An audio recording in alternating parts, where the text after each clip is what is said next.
Hi, everybody. Here we are again, Harnessing Your Wealth. I'm Billy Peterson. We have Shaun Peterson with us, and also our guest today is Emil Harker. Emil, we're grateful for your time today to join us. I'm going to give you a bit of a background and turn it over to you. But we've known Emil for several years now, and he's got his own business, works there in Farmington Station. Is that right, Emil? Has an Right. office there. And he does a lot of relationship counseling and helping people overcome themselves in a lot of ways, whether that's couple counseling or just individuals struggling in situations in life. And he's provided so much help to so many people. And I think in this day and age where people are dealing with conflict and depression and marriage issues and all of that, we thought it would be very beneficial for our listeners to hear from Emil. Quick background for Shaun and myself. We met Emil, like I said, maybe, I don't know, 7, 8, 9 years ago. Been a while. And we were doing those second Saturdays, they call them. And it's a program where we have different professionals get together and help people who are dealing with divorce related issues and trying to help them navigate all those complexities. And so Shaun and I were the divorce financial experts. And then we have a counselor, someone like Emil. And then we have an attorney, hopefully a low conflict attorney, who can potentially talk about legal ramifications if divorce is actually decided upon. But I think long before there, people can decide to take a turn for the better and hopefully put those things back in order and get back to the relationship that they wanted. So that's why we have Emil today. So Emil, I'm going to ask you the first question I have is really Bring just it. your background. Tell us about yourself. How did you get into this? How did you get into this counseling deal? Okay, well, my first love was actually food. I wanted to be a Food. chef for as long as I could remember, dude. Ever since I was a teeny kid, I wanted to be a chef until I started working at really nice restaurants. And I realized that is going to make me the worst father, husband. Like, seriously, like you're working weekends, holidays, special events all the time. And I thought, as fun as I love food. That's my big hobby too. But I don't know if I wanted to give up being the other parts of my life. So I literally had a midlife crisis before my life even started. And I ended up, I took this class at Weber State in family studies, which was my minor at the time. And because food nutrition was going to be my major, I had one of the professors say, "Hey, have you ever thought about being a therapist?" And I'm like, "Well, what does a therapist do?" "Well, you talk to people and you help them work through the crap in their life." And I'm like, I was always the guy that the girls would talk to about their problems in high school. There's always that one guy. I was the guy. And see, they Wow. would go after the other guys, Yeah. but they would talk to me and tell me what a great listener I was and how in touch with my feelings I was. And then they'd leave me and just go back to the turd, right? The guy. So I figured, you know what? I love relationships. I love the dynamics. I love trying to figure out why people do what they do. The quality of our lives hinge on the quality of our relationships. If our relationship starts to go south, there's nothing in life that makes us feel okay. And so, and even if everything else is going okay, but our relationship isn't, the quality of our life still tanks. So understanding the dynamics that make relationships work. And then I go a little bit crazy, like a little bit nutty, the relationships with ourselves. What's our relationship like with ourselves? So I'm all about relationships and trying to deal with those barriers that prevent us from living a full life. And that's kind of how I went from, cooking stuff up in the kitchen to now, cooking stuff up in my office, just a little different outcome, just trying to help people be happy. Right. That's got to be a rewarding experience. I'm sure you see a lot of difficult situations. I can't imagine how many different scenarios you've Oh tried yeah. to help people with. But going back, I mean, hey, as you were talking about cooking and being a chef, you know, I was a jockey, right? That was my first career. That's right. There was no eating in my life. So I can't even imagine what that would have been like. Um, but hey, I'm glad that here you're a chef. Maybe someday we can get together and Yeah, I'll sample be. something. You betcha, man. I'm all about like my favorite thing right now. I get on these little things like right now it's sourdough, and I sourdough baguettes, like shaping of the bread, because that's a thing. You can't just stretch. Throw it down and yeah. You have to understand how to work the Hmm. bread to give it the There's texture. way more going on there than I ever realized, Yeah. So, and I love it. apparently. I love food. I love the smell of it. And so I keep that as a background hobby while the rest of my life in the office, I'm working on, on We all relationships. have to have that hobby away from work, right? Yeah, you do. That's good. What are the main issues that you help people with, if you can put that into words? You bet. So most of the stuff is when people look me up, they're usually with something about the relationship. Something's going on either with intimacy issues or conflict resolution.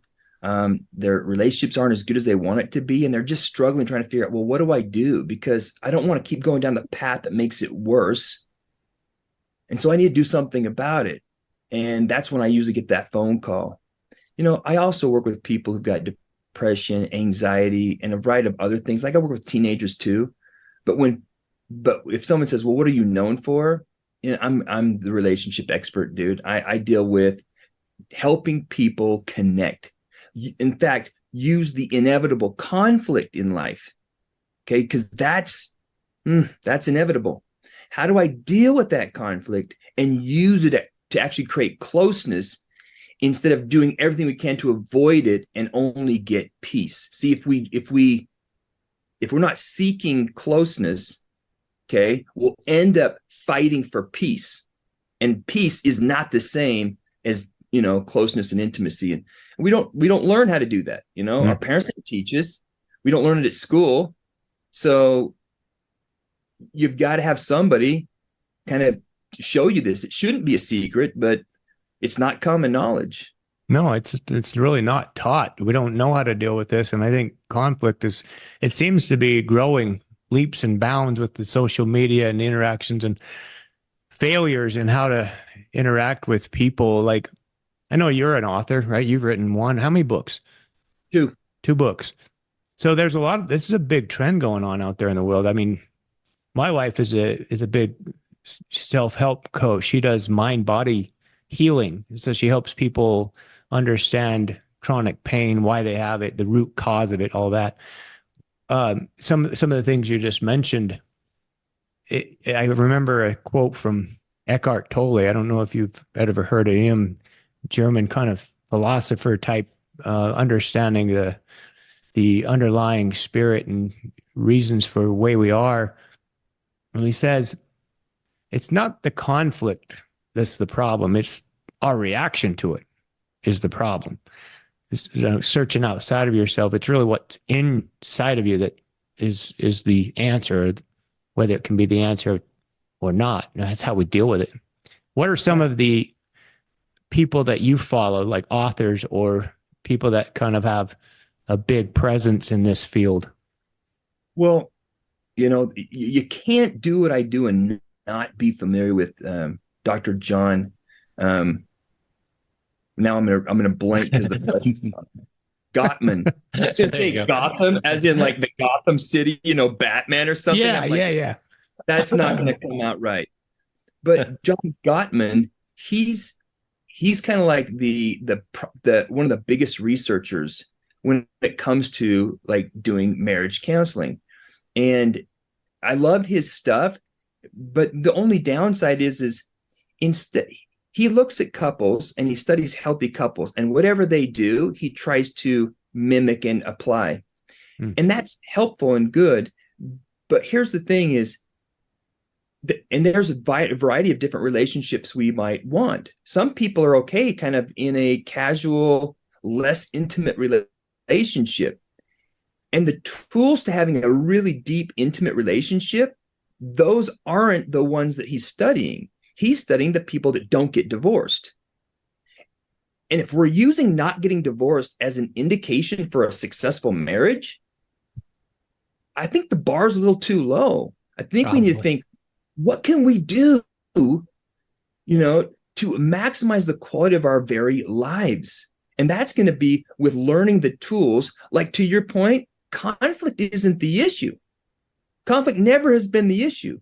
It's our response to conflict. Because as soon as there is a disagreement, a disappointment, a myth, a bug, a hurt feeling, that's the moment when we can create closeness.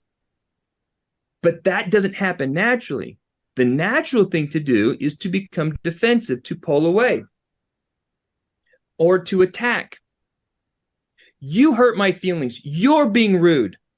You don't care about me. You're selfish. Well, what does the other person do? They don't go, thank you so much for that feedback. That feedback helps me meet your needs better. Not one person says that. They usually get defensive right back. So if we do what comes natural, we're going to go sideways fast. Yeah. Why do we do that? Why do we attack? Why can't we put our swords down? The thing is this is all biological. Like the whole defensive mechanism, no one actually thinks, oh, that looks like it could be a snake. That's probably something I should avoid. Those are knee-jerk reactions. There's systems in the brain that are trying to preserve our safety, preserve our lives. Yeah. And in emotional ways, our bodies react the same way. In fact, biologically, there's this thing called status, right? When we walk into a room without trying, we're automatically sorting. Where do I fit in this room? How do I measure up? You go to a gala. Okay, all right. Within seconds, you know who the top dog is, who the people over there is, and the people that don't really matter. Okay, that's not a conscious thought you have to do. That's biological. So in other words, we're wired to know where we fit in status so that we can have higher access to resources. The higher you are in status, the more access to resources you have for fulfillment, for comfort, for life. When there is an attack, or even a perceived attack, to our level of status, in other words, if someone misunderstands us, our physiology, like, we feel the pain of rejection. And what do? Defensive reaction, not a response that's calculated. See, the limbic system is all about fight and flight. The frontal cortex is, what's the most appropriate response for the situation?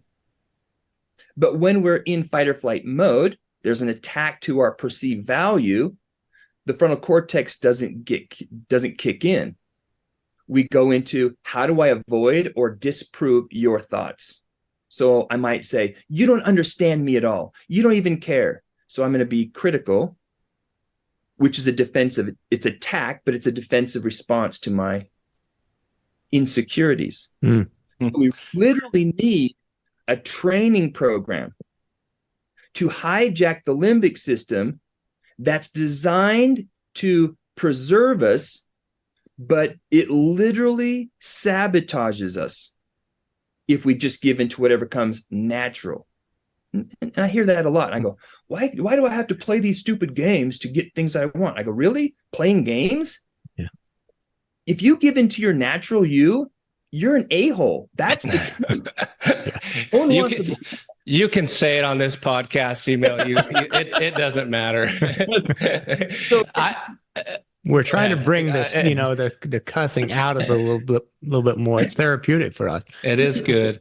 I read your book, Emil. It was a great book. And these conflicts that you're talking about, the attacks and everyone gets defensive and, the guard goes up. One of the things I took away from your book, and I use it in the office all the time, I'll say, well, is there truth to that? And I think that's one of the biggest things. You can look back and say, well, is there truth to what they're saying to me? And then you acknowledge that truth. And then you're right. It brings closeness. I think that's a very powerful thing. Yeah. Because if we don't have that moment, we don't have I think of words as like these interactive elements that connect. And if we don't have the phrase to use, like, is there any truth to that? Then what do we say? We don't. And what we say has an impact on the other person.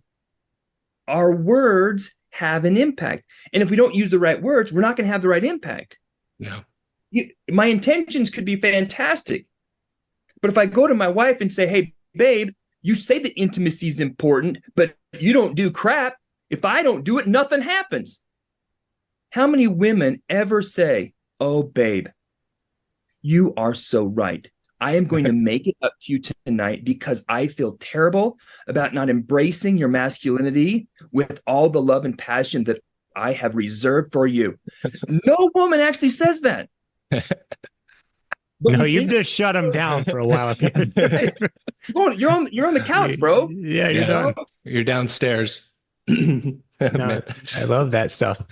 Makes us stop and think. And I think another part of it that I love is when you're talking about being aware rather than going, I call it unconscious almost. So you're going back, you call it your biological, your what is it? Your subconscious mind just kicks in. It's just reactionary. And then we're not thinking. And so without the thinking part, without being able to pay attention to our thoughts before we speak them, that's when we get ourselves in trouble. 99% of the time. Yeah. Yeah. Emil, you meet with a lot of couples, and I know before this podcast started, you were talking about kind of getting into the corporate realm with everything, but let's start with couples. What are some of the major trends, conflicts, issues that you're seeing with couples lately, today's age? Well, what we're seeing now a lot of is with social media, there's a chronic disappointment without any training of increasing our connection. And there's this, sense of, I wish it could be better. I want it to be better. So there's this longing for more, but no guidance. So then what happens is if I'm disappointed, disillusioned in my relationship, and I start to think, it'd be really nice if I had something different. Mm-hmm. As soon as that happens, not different with my wife, different period, I start opening myself up to the entertainment of having a relationship that's not my wife. And that, I hate to say this, but it's a big deal. Like, so many people are opening themselves up to developing relationships outside of their marriage. And nobody actually plans on having an affair. No one says, you know what, when I grow up and after I have my 5th kid, I think I want to turn things upside down by getting some side tail. That's never been. No one starts the day or the year 2024. Hey, maybe this is my year of infidelity. What happens is they open their hearts and their minds up to maybe getting some attention somewhere else. And that's that all energy starts to come back to them. What you put out, you bring back. That's right. And things either grow or they die. And I don't want to put the brakes on it. So let's just see how far this goes. Well, guess what? It's going to keep growing if you don't kill it. And next thing you know, I get people in my office all the time. I don't know how this happened. I never intended this to happen. I was just looking for answers and you're like, yeah. And I mean, I got people pretty much thrown up in the garbage can, realizing that how far it's come and that what they have to do to deal with the trauma of what their families are going to go through. It's miserable. It's really tough watching the kids. Shaun and I deal with this a lot with the divorce side with the financial realm. Yeah. And most people come to us, they aren't thinking about the emotional aspect, but I've gone through the divorce myself. So I've seen it both as a child when my parents divorced and how traumatic that was for me and my siblings. And then as an adult, which I swore, like you mentioned earlier, you're never going to plan on that. And it was the furthest thing. I swear I'd never go through that. It was just not going to happen for me. And then it did. So now I'm reliving it from through the eyes of my kids and how hard it was for them. It's not easy. So I'm always trying to talk to our clients as much, I guess, about the emotional part of it and how to stop being so angry and get past that, because usually you're going to have somebody that's wanting to get this redemption, and they want to hurt the other one as bad as they're hurting, and ultimately it just continues to hurt them.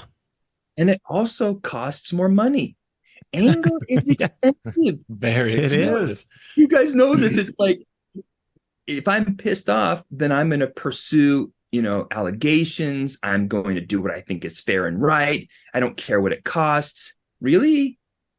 Maybe you should spend money in therapy so you can save money in your bank account, It's so important. I mean, we try to get them to understand how, I don't know, I hate to use the word childish, but sometimes it is, because they can't see the forest for the trees. They're not able to process how expensive it's getting, the emotional trauma and drainage. And then they want to align themselves with their friends who continue to feed that fire. Yeah. Oh, yeah, he's such a jerk. Oh, narcissist. We've heard that word thousands of times. But it's just difficult. That's why we like the collaborative approach. Typically, it's people who can handle their emotions better. Yeah. And they're not looking for some sort of a win. Well, and there's first thing we tell them, it's not a win in divorce. Yeah, that collaborative approach too provides for open communication. And if you have a couple that can still communicate, even though they're in a terrible situation, you have a much better outcome. So having a financial person, a therapist, attorneys, I mean, it's just a better outcome from what we've seen. But I mean, let's hop to money maybe a little bit. I mean, everyone knows that Billy and I manage money for people and been doing it for a long time. But what about couples and money and the conflict and the issues you see there? Do you have any advice for couples that are dealing with money issues or examples? You guys know this is one of the big issues in relationships. Money is a huge thing, and for a variety of reasons. And I'm not saying just not having it. Yeah. When you do have it, what is the role of money? So I have a guy, that money was an indication of his self-worth, not his net worth, self-worth. And so the higher the stack of the coins, the more value he had. So, I mean, he was a penny pincher. So he would always be getting on his wife's case about, hey, did you really need to buy that? Like, hey, how much money did you spend at Target? Hey, can I see that receipt? Now, look, they could buy a house, and it would be a rounding error. So when you think about, really, you're worried about Target? Like, there's no way in crap your wife's going to be spending up at Target to give you, heartburn. But the idea was, the more coins he had, the greater his worth, the higher the stack. Oh, so anything that took away from that, dessert at a restaurant, sodas at a restaurant. Do we really need that? Do we really need that? Come on, guys, we don't need that. We don't need sodas. They're $3.50 a drink. $3.50 and you get 6 kids. Oh my gosh, you might need to take back out a loan. Yeah, so it doesn't even matter how much money it is. It's the principle. What is money for? And so getting on the right page with not do we have it or don't have it, what's money for? Is money for your self-worth? Is it for future comfort? Is it to lubricate life? Enjoy it, right? Like, money can lubricate life. It can make things so much more convenient and easy. You don't want to cook? Uber, boom, I'm bringing it in. And if that, but what do you want money for? Is that worth not having money in the future? Is the convenience of today worth struggling, scrimping later on? When do you want to retire? Where do you want to retire? How do you want to live when you retire? See, people don't have these kinds of conversations. And so both people have completely different expectations about money that they don't talk about. And as soon as the expectation isn't met, you bought something you didn't need. Whoa, whoa, whoa, whoa, whoa, whoa, whoa. Hey, I take that personal. And my objection, my wife takes personal. So now we're having conflict about being judged for how we think about money, which could be resolved like once and for all, just by having someone guide you through the process of what is money for? What do you want to do with it? How is it going to work for you? And get on the same page. Because once the expectations are dialed in, then there's minimal likelihood of disappointment. Okay, it's going to happen because there's going to be surprises.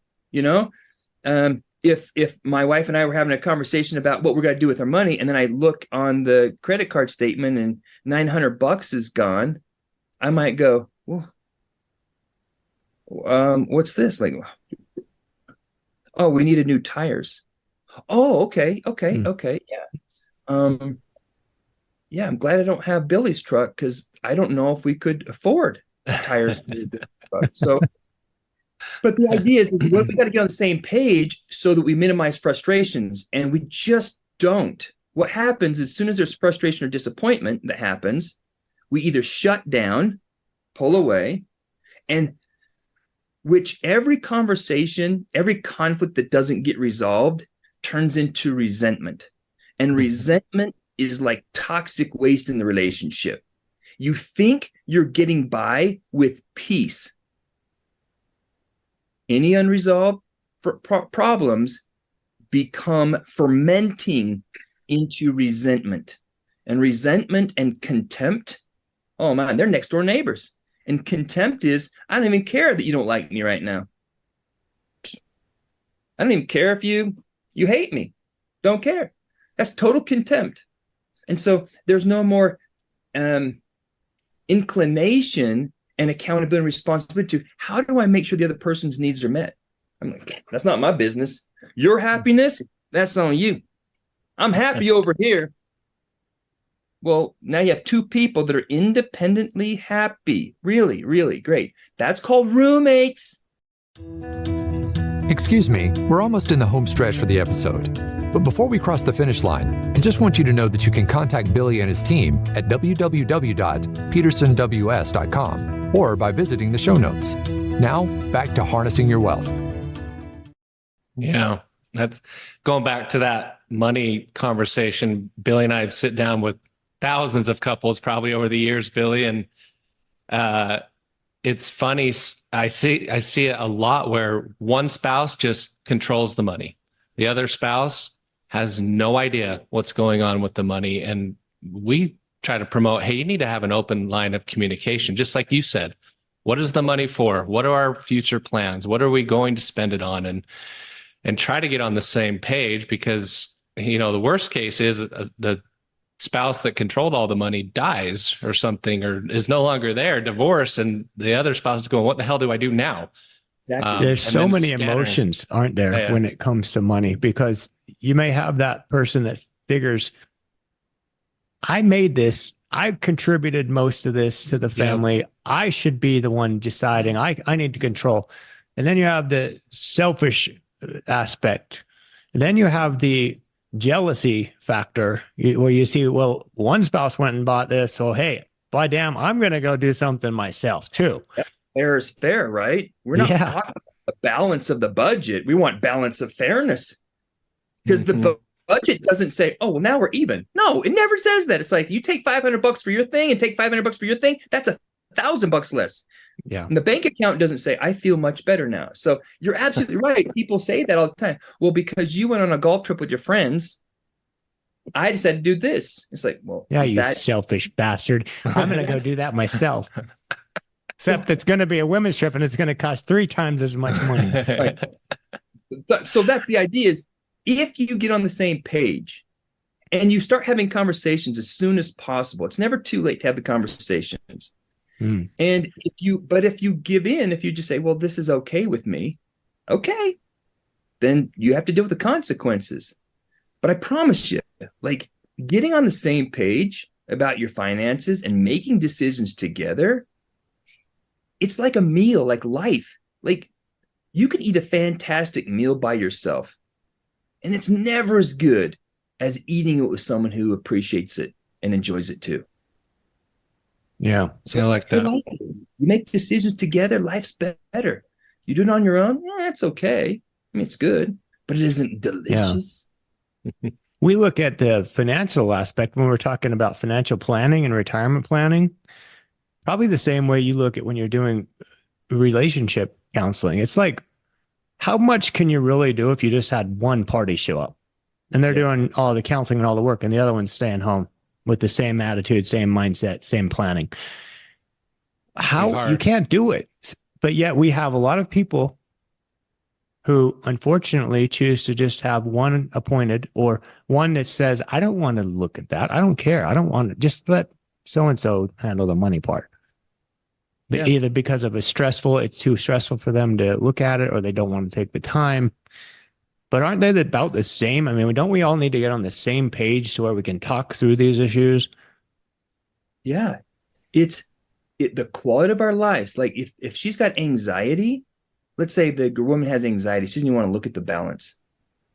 Well, then you better be praying that he sticks around, and you better be praying he don't die, because you think you have anxiety now. Mm-hmm. And so it really is, and you think about it, the anxiety just comes from not understanding. Once you understand where you're at and what you're doing and where you're going, not only do you have the peace, lack of conflict and contention, but you also have peace in your soul in the sense of, hey, we're in it together. We make decisions together. Like we support each other because we're in this together. It's like, man, there's something about this openness that creates the connection. You don't have openness, you can't have the connection. Mm-hmm. You can have peace, maybe. Like we're going to divide the rules. Had a client of mine. He was in charge of money his whole life, right? Their whole relationship. They're about ready to buy a house, and at the last minute, he says, "I don't think it's a good idea. We're not going to buy this house." In the meantime, she's been picking out fixtures, dude. Yeah. Right. She's been talking to interior decorators. She's getting and then he just goes, "No, I don't think it's a good idea." He single-handedly does that. Okay. That made me a crap ton of money. Thank you very much. But the trauma that did to her, like, wait a minute. I'm going full steam on this house because we've been talking about it for over a year. And at the last minute, you say no. And my vote doesn't matter. Yeah. That's a hard one to recover from.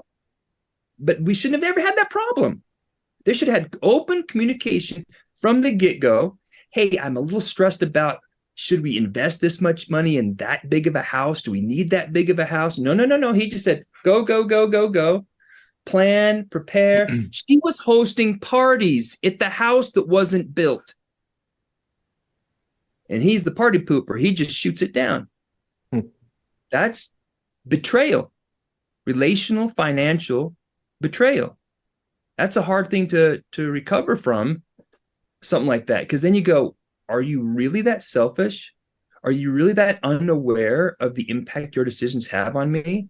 Right. And do you just not care? Like, that's deep, man. That cuts to the bone. Yeah, that would pose a lot of questions in that wife's mind. I'm sure. What tips can you give people? Just maybe some basic ones with marriage and money. I'll bet you in a similar way, and this is very simple. But what I have people do, and you may do this financially, is I go, just draw a circle on a piece of paper. What do you want in your marriage? Just throw things in there. What do you want? I want peace. I want closeness. I want great sex. I want, support, independence, shared activities. Just start dumping things inside what you want in your marriage, in your relationship. Now you might do a circle. What do you want to do about life? Okay. Another circle. What do you want to do about money? What do you want financially in your life? And you start dumping all this stuff in there, okay? And you start to have a conversation about, okay, well, what do we need money for? What's our lifestyle going to be like financially when I'm 70? How much money do I need? If my house is paid for and I've traveled the world, what if I just want to get into a van and just drive around and see my kids and grandkids? That's all I want to do. Have my golf clubs in the back. I'm living like a freaking king. And the wife says, no, no, no, no. We will build a bigger house that has a bigger great room so we can host all of the family get-togethers. Uh-oh. We have a problem. Because when you're 55 and you already have this expectation of how things are going to be, oh my gosh, I can't wait till we retire, downsize. And she's like going, no, no, no, no, no. Build a bigger nest because I've got more chicks. Uh-oh, we're in trouble. So we got to have those conversations right off the bat, and you can do it right now. Draw circles. Everybody can draw circles. Draw a circle. What do you want in your marriage? What do you want in your financial life? What do you want for life? What do you want for your retirement? Given this is how much money we have, how do we want to use it? Because most people aren't going to get lucky and have some bonus money fall in their lap. Whatever they've had over the past 3 to 5 years, probably going to be pretty consistent. Okay, what lifestyle do you want to live with that amount of money? But the people that you work with, they're not the people that are going, hey, can we go to Disneyland this year? But even bigger, it's like, well, what do we want retirement to look like? Where do we want to live? Should we get that house in San Diego or Galveston? Should we just do VRBO? What should we do? If we get the house in Galveston, then we can use it as a tax write-off, and we can also get it paid for as a VRBO. Just saying. Oh, that's another idea. I didn't think about that. So having the conversations about what you want, because decisions depend on the clarity of the outcome. So when people say, I don't know what to do, no problem. That means you don't know what you want. Figure out what you want, then what you need to do is a lot easier to figure out. I'm not saying easier to do, but easier to figure out. That's such a simple yet really profound way to look at it. Honestly, I don't feel that very many people do it. And the reason I say that is when we bring a couple in or a new client in to discuss their retirement or their financial goals, it's one of the first things we ask them is, what are your financial goals? What do you want to do? When do you want to retire? Well, how much do you want to spend in retirement? What do you want for vacations? Do you want to buy a second home? And it's funny, I'd say 80% of the time, they give you the people don't know. No right? clue. They don't know what they want. They don't know where they're going. They don't know how much they need for any of these things or what. And so they haven't. That shows me, going back to your comment, they haven't talked about it. They don't talk about it. And then sometimes it's too late, right? Then the problems manifest and bam. Yep. They're just living day to day, not looking around the corner of what the future looks like. Because the decisions you make today are going to make a big difference about what 10 years from now, its life's going to be like. Boy, that's a big tool. I like that one. Just to start talking. I mean, you see too many couples now. You go out to restaurants, and I find myself looking around, watch people how they interact with one another. A lot of couples are just sitting there. Neither one of them talking to each other. They're on their phones, and so they're really not getting to know each other better. What they want out of life. Billy's gonna have some like letterhead with a circle on it. Here's an activity for you, cute couple. Why don't you work on what you guys want? Financial future. See My that? number's on the bottom in case you need some help. Boom.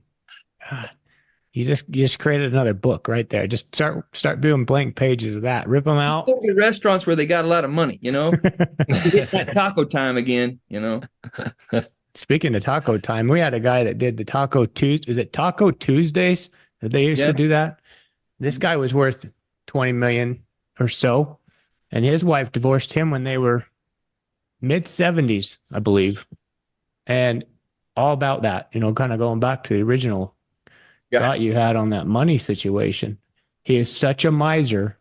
He wouldn't spend a nickel. Matter of fact, he'd do the Taco Tuesdays, and then he would go up to Weber State to shower because he didn't want to use hot water. He wouldn't let his wife turn on the heater above like 60 degrees on the furnace. I'm serious, Mill. They're worth $20 million. Right. And what's interesting is you think, if you're smart enough to do the math, hot water costs a lot less than 10 million. Like, you know what I mean? Like, you can make half your money pretty quick. So why not invest it in the relationship and use the money to design the life that you want to live with, but be deliberate about it.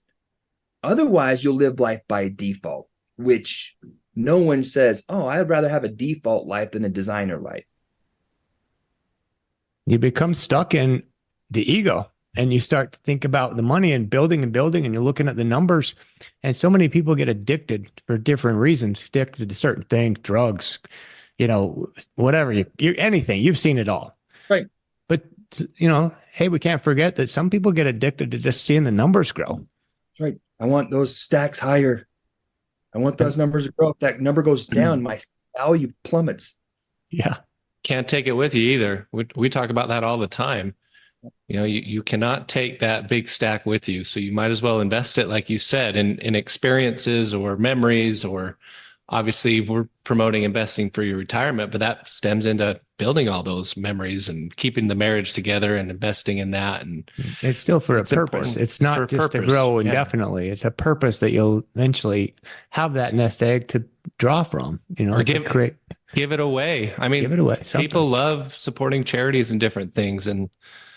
But again, if your spouse isn't on that same page, I think that's what we're saying here is open communication. Draw those circles. What do you want to put in that financial circle? I like that, Emil. We might run with that. Okay. But what's interesting is the way you guys approach the financial piece with the lens of relationships. I had a client that I actually sent to Billy about, getting them through a divorce, because they kind of looked at what they wanted and they realized they don't want the same things. So they needed to divide the assets. And so I know how good Shaun and Billy are, because it wasn't long after I go to Twigs and I see ex-husband, ex-wife with their son for their birthday party. Okay. Not birthday party, but birthday lunch. And they're getting along great. It's phenomenal when you feel like it worked that way. And that's so important for us when we're dealing with helping people with navigating the divorce. It's a dissolution, but we're dissolving something, but we're hopefully also putting something else together to where we can build on a relationship that's different, but it's still going to stand the test of time. And it's so important. And we value that a lot. With this epidemic, I call it, of all these conditions, illnesses, and mental health conditions all over the world. And I have my own thoughts on why they're springing up so much. I think it's becoming such a trend. How do you help people deal with that? I mean, how do you help people break away from the negativity and all of these comparisons to everyone online? What are some of the solutions? Yeah, I'll tell you right now, my philosophy about this isn't warmly received right now. And I'll tell you why. I talked with, and I know we're running out of time, but I had a conversation with the lady, okay? And she wrote a book. And the book it's for like helping relationships. But notice the topic, the title was Stop Being a Dick. Okay, now I want you to think about that. That perpetuates the protection of the butterflies. Okay? Now, number one, who's going to read a book, Stop Being a Dick? The dicks or the butterflies? Butterflies. You got it. Yeah. Yeah, I was going to say the dick doesn't think he's a dick. Right. So what's going to happen is the butterflies are going to feel more entitled to the injuries that they get from those dicks. Yeah. Right? And the dicks aren't reading the books. So what's happening is we're trying to help people by making it more comfortable, more validating. And that is not the solution. The solution is to equip butterflies with, strength, with confidence, so that when this dick comes, the butterfly handles them with the sweetness of the butterfly, but with power of the words. They don't have to, tangle horns. That's not the point. There's always someone bigger and badder than you, but the power doesn't come from the horn tangle. It comes from the tools of the conversation. And so what we need to do with this epidemic of, fragility, we need to not protect the fragile. Okay. I'm not trying to support a-holes, by the way. I'm trying to, because you cannot convince the a-holes to stop being a-holes by telling them to stop. You can't. You can only disempower them by the collection of powerful butterflies. So when powerful butterflies start holding these a-holes to task, all of a sudden those guys get a little softer. They become more sensitive because they don't want to get beat up or feel stupid when someone calls them out in a gentle, kind way. Hey, I don't think you meant to insult anyone. I'm sure you're just trying to speak your mind with confidence. Is that right? Now, what is the a-hole going to say? No, I'm actually really trying to offend somebody and you guys caught on. No, they can't say that. They have to go, oh, crap. Well, I'm going to better be careful what I say next time because I just feel embarrassed right now. Yeah, they figured me out. If the butterflies just go to the HR department and complain, that's nothing. Nothing changes. Yeah. So what we need to do is help people with the confidence to handle the life that they're given, not protect them from the life that's happening. Yeah. Yeah, that victim mentality it certainly doesn't get you very far if you're always looking at yourself as a victim and powerless, because then you've given your power away by definition. Right. So how do you help people doing, last question here, maybe we're kind of wrapping up, but the high rates of anxiety and depression and all that stuff going on. Is there a way to help people with that, with therapy, or is everyone just going to have to be subject to drugs, prescriptions going forward? The effect of depression and anxiety, okay, it's a chemical thing, right? But what we think about, look, I haven't told many people this, but I've had some serious panic attacks, like freak the crap out of me panic attacks. I can bring them on by thinking in a negative way. Right. Well, if I can bring them on thinking in a negative way, then what does that tell me about my power of my mind? You can also get rid of them by thinking in a different way. That's right. Now there's a gravitational pull toward the negativity. It's a lot harder to think positively. I know that. But if I start training my brain, okay, to not avoid negativity, okay, but what I'm trying to do is take something that's scary, find value in it, this probably sounds a little crazy, but you're a POW, okay? You're in a box and, you're in this cramped space, okay? You've got claustrophobia. That is hell. Okay, but what if I say to myself, all right, If I'm in the box, I'm safe. If I'm in the box, they can't beat me.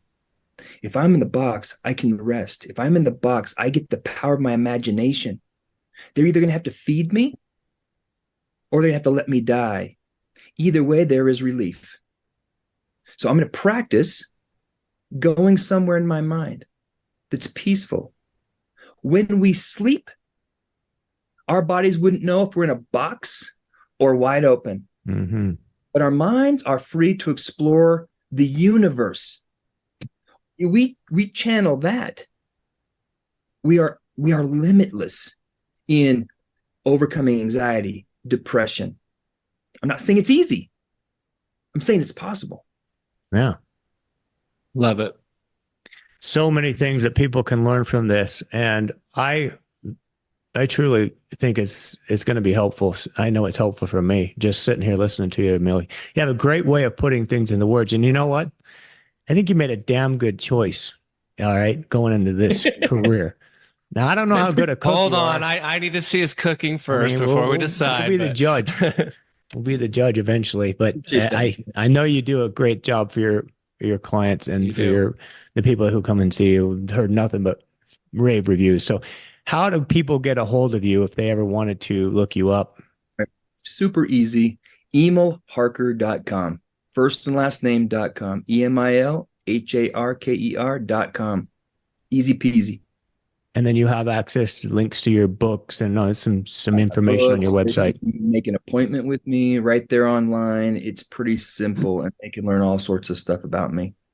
You can also just Google Emil Harker. I don't know. There's tons of crap out there from other podcasts, Any whatever. mug shots or anything like that, right? Nothing like that. Nothing too embarrassing yet. That's good. All right. If I keep going the way I'm going, who knows? I might be wearing an orange jumpsuit doing these podcasts. You don't want to sit still. A guy like you has got to always be doing something. So, okay, make your name guys. known. Been great hanging out with you guys. It's Thanks awesome. Thanks for so coming much. on. You bet. Emil, appreciate you being here. To all you bet. listeners, hope you enjoyed this show. Until next time. Thank you for listening to Harnessing Your Wealth with Billy Peterson. Before we declare the race official, please click the follow button so you can be notified when new episodes become available. For more information about today's show, please check out the show notes. Visit our website at www.petersonws.com or give us a call at 801-475-4002. Once again, thank you for listening. The information covered and posted represents the views and opinions of the guest and does not necessarily represent the views or opinions of Peterson Wealth Services. The content has been made available for informational and educational purposes only.